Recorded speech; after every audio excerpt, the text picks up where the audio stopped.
আসসালামু আলাইকুম, আমি ডাক্তার মনিরুজ্জামান। রিয়েল হোমিও চ্যানেলের পক্ষ থেকে সবাইকে স্বাগতম। নতুন আরেকটি ভিডিও নিয়ে আপনাদের মাঝে হাজির হলাম।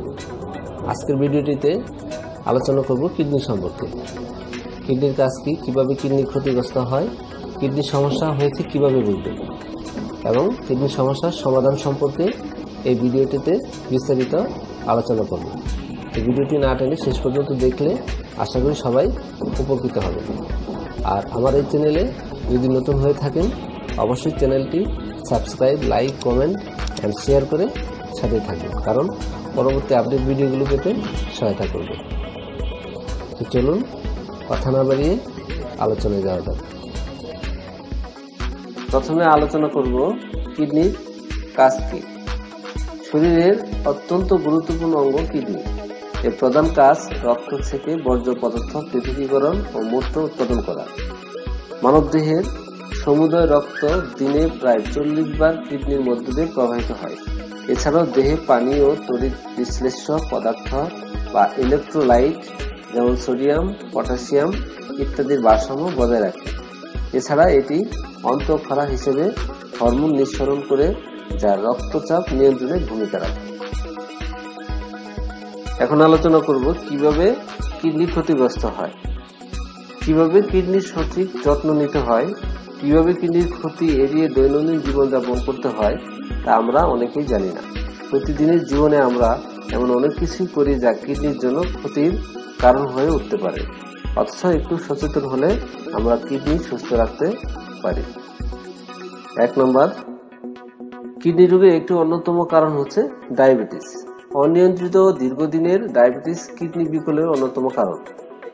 ডায়াবেটিস আক্রান্ত রোগীদের রোগ ধরা পড়ার সময় থেকেই সচেতন হতে হবে। রক্তে শর্করা নিয়ন্ত্রণে রাখতে পারলে কিডনির জটিলতা এড়ানো সম্ভব। 2 নম্বর, উচ্চ রক্তচাপ কিডনি রোগের দ্বিতীয় প্রধান কারণ। উচ্চ রক্তচাপও ডায়াবেটিসের মতোই নীরব ঘাতক। নীরবে নিঃশব্দে কিডনির ক্ষতি সাধন করতে থাকে। কাজে রক্তচাপ যাতে নিয়ন্ত্রণে রাখা যায় সেদিকে লক্ষ্য রাখতে হবে। 3 নম্বর, পানিশূন্যতা। আকস্মিক পানিশূন্যতা হলে হঠাৎ কিডনি বিকল হতে পারে। ডায়রিয়া বা বমি পানিশূন্যতার অন্যতম কারণ। এছাড়া অতিরিক্ত গরম, দুর্ঘটনায় অতিরিক্ত রক্তপাত হলে শরীর থেকে অনেক লবণ পানি বের হয়ে যায়। এই বিষয়গুলো যথাসম্ভব গুরুত্বের সাথে খেয়াল রাখতে হবে। আর এরকম পরিস্থিতি হলে অবশ্যই দ্রুত ডাক্তারের পরামর্শ নিতে হবে। 4 নম্বর, দীর্ঘক্ষণ প্রস্রাব আটকে রাখা। দীর্ঘক্ষণ প্রস্রাব আটকে রাখলে কিডনির প্রতি প্রেসার পড়ে। এভাবে দীর্ঘদিন চলতে থাকলে এক পর্যায়ে কিডনির ক্ষতি হতে পারে। 5 নম্বর, পর্যাপ্ত পানি পান না করা। যেহেতু কিডনির কাজ হলো বর্জ্য পদার্থ পৃথকীকরণ ও মূত্র উৎপাদন করা, সেহেতু দেহের পানির ঘাটতি হলে কিডনিতে চাপ পড়ে। তাই কিডনিকে সুস্থ রাখতে প্রতিদিন অন্তত 5 থেকে 6 লিটার পানি পান করতে হবে। 6 নম্বর, অতিরিক্ত লবণ খাওয়া। রান্না করা বা প্যাকেটজাত খাবারে ব্যবহার করা লবণ আমাদের শরীরে সোডিয়ামের বড় উৎস, কিন্তু পরিপাকের মধ্য দিয়ে এই সোডিয়ামের বেশিরভাগটাই বর্জ্য হিসেবে শরীর থেকে বের করে দিতে হয়। আমরা যখন বেশি বেশি লবণ খাই তখন এই সোডিয়াম প্রক্রিয়াজাত করা নিয়ে কিডনিকে অনেক বেশি ব্যস্ত থাকতে হয়।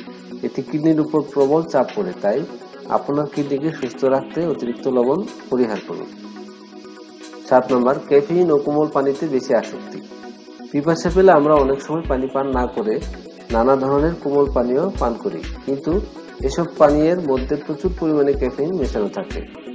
অতিরিক্ত ক্যাফেইন শরীরে রক্তচাপ বাড়িয়ে দিতে পারে। অতিরিক্ত রক্তচাপ কিডনির উপর চাপ প্রয়োগ করে এবং এতে কিডনি ক্ষতিগ্রস্ত হয়। কাজে কিডনি সুস্থ রাখতে ক্যাফেইন বা কোমল পানি খাওয়া হতে বিরত থাকুন। 8 নম্বর, ব্যথানাশকের প্রতি নির্ভরশীলতা। শরীরে যে কোনো ব্যথায় হোক না কেন কথায় কথায় ব্যথার ওষুধ খাওয়ার অভ্যাস আমাদের অনেকেরই আছে, কিন্তু প্রায় সব ব্যথানাশক ওষুধের কিছু পার্শ্ব প্রতিক্রিয়া থাকে। কিডনি সহ নানা অঙ্গ প্রত্যঙ্গের জন্য এসব ওষুধ ক্ষতিকর। গবেষণায় দেখা গেছে দীর্ঘদিন ধরে নিয়মিত ব্যথানাশক ওষুধ কিডনির সমস্যার আরেকটি অন্যতম কারণ। কিডনি সুস্থ রাখতে ডাক্তারের পরামর্শ ছাড়া কখনো কোনো ব্যথার ওষুধ না খাওয়া। 9 নম্বর, অ্যালকোহল ও ধূমপানে আসক্তি। অ্যালকোহল ও ধূমপানে শরীরে নানাবিধ সমস্যাই হতে পারে। বিশেষ করে ফুসফুস, লিভার, হার্ট অ্যাটাক এবং কিডনির মতো অঙ্গগুলির ব্যাপক ক্ষতি হয়। কাজে অ্যালকোহল এবং ধূমপান থেকে বিরত থাকার চেষ্টা করুন। 10 নম্বর, অতিরিক্ত রাত্রি জাগার অভ্যাস। প্রতিটি মানুষের ক্ষেত্রে ঘুম শরীরের জন্য খুবই গুরুত্বপূর্ণ। কোনো অতিরিক্ত রাত্রি জাগা বা ঘুম না হওয়ার জন্য কিডনির স্বাভাবিক কর্মক্ষমতা আস্তে আস্তে কমে যায়। তাই নিয়মিত ঘুমের অভ্যাস করুন। আপনার শরীর এবং কিডনিকে সুস্থ রাখুন। এখন আলোচনা করব কিডনির সমস্যা হয়েছে কিভাবে বুঝবেন। 1 নম্বর, প্রস্রাবের পরিবর্তন। কিডনি রোগে একটি বড় কারণ হলো প্রস্রাবের পরিবর্তন হওয়া। কিডনির সমস্যা হলে প্রস্রাব বেশি বা কম হতে পারে, প্রস্রাবের রং গাঢ় হতে পারে, অনেক সময় প্রস্রাবের বেগ আছে কিন্তু প্রস্রাব কম হতে পারে, সাথে প্রস্রাবের জ্বালা পোড়া এবং ব্যথা অনুভব হতে পারে এবং মাঝে মাঝে রক্ত প্রস্রাবও হতে পারে। 2 নম্বর, বমি বা বমি ভাব হওয়া। রক্তে বর্জ্য পদার্থ বেড়ে যাওয়ায় কিডনি রোগে বমি বা বমি ভাব হতে পারে। 3 নম্বর, হালকা শ্বাসকষ্ট হতে পারে। 4 নম্বর, কোমরে ব্যথা। কিডনির সমস্যায় মাঝে মাঝে মেরুদণ্ডের নিচের দিকে ব্যথা হয়, এটিও কিডনি রোগের একটি অন্যতম লক্ষণ। 5 নম্বর, দেহে ফোলা ভাব। কিডনি শরীর থেকে বর্জ্য এবং বাড়তি পানি বের করে দেয়। কিডনির সমস্যা হলে এই বাড়তি পানি বের হতে সমস্যা হয়। বাড়তি পানি শরীরে ফোলা ভাব তৈরি করে। 6 নম্বর, সবসময় শীত বোধ হওয়া। কিডনি রোগ হলে সবসময় একটা শীত শীত অনুভব হতে পারে, কারণ কিডনি সংক্রমণ হলে হালকা জ্বর থাকতে পারে। এখন আলোচনা করব আপনার কিডনি ভালো আছে কিনা জানতে এই পরীক্ষাগুলো করতে হবে। এই পরীক্ষাগুলো করলে আপনি জানতে পারবেন কিডনির সমস্যা আছে কিনা। 1 নম্বর, ব্লাড আরই। 2 নম্বর, সিরাম ইউরিক অ্যাসিড। 3 নম্বর, ক্রিয়েটিনিন। 4 নম্বর, হিমোগ্লোবিন। আপনার তো কিডনি স্বাভাবিক আছে কিনা এটা একটি পরীক্ষা করলে জানতে পারবেন। পরবর্তীতে যদি কিডনির অবস্থা জটিল দেখা দেয় আরো কিছু পরীক্ষা আছে, সেগুলো করতে হবে। এখন আলোচনা করব কিডনি সমস্যার সমাধান কিভাবে করা যায়, কিভাবে আপনার কিডনির সমস্যা হলে সমাধান করবেন। কিডনি রোগীর সংখ্যা দিন দিন আশঙ্কাজনক হারে বৃদ্ধি পাচ্ছে। বেশিরভাগ ক্ষেত্রে কিডনি সমস্যা ধরা পড়ে যখন অনেকটা ক্ষতিগ্রস্ত হয়ে যায় তখন। এর মধ্যে কিছু কিডনি রোগ আছে সময়মতো উপযুক্ত অ্যালোপ্যাথি চিকিৎসায় সারিয়ে তোলা সম্ভব হয়, আবার কিছু কিডনি রোগ আছে সেটা চিকিৎসায় সারিয়ে তোলা সম্ভব হয় না, তখন কিডনি ফেলিওর হয়ে যায়, অর্থাৎ কিডনি তার স্বাভাবিক কাজ করতে পারে না। একটি কিডনি 5টি ধাপে বিকল হতে পারে বা বিকল হয়। প্রথম 4টি ধাপ পর্যন্ত আধুনিক চিকিৎসায় অনেকটা ভালো করা সম্ভব হয়, কিন্তু একবার 5 নম্বর ধাপে চলে গেলে তখন বেঁচে থাকার উপায় হলো কিডনি ডায়ালাইসিস বা ট্রান্সফার করা।